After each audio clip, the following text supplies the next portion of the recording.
The use of a rubber dam or dental dam is quintessential to the endodontic procedure, and it is considered the standard of care. The use of a dental dam has many benefits, one of which is isolation of the tooth.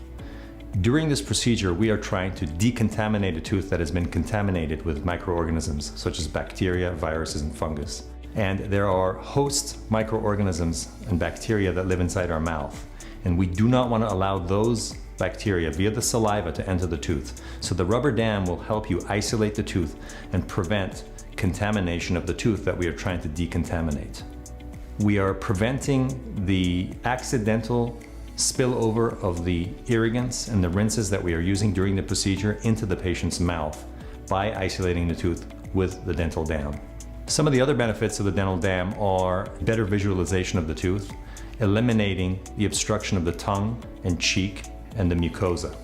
It also will prevent the accidental dropping of instruments into the patient's mouth and possible aspiration, which is entry into the lungs, or ingestion, which would be entry into the GI tract. All of the dental instruments used, for example, the hand files or rotary files. The application of the rubber dam is a very easy procedure. The rubber dam is first applied to the frame. A hole is made via the hole punch in the center of the rubber dam.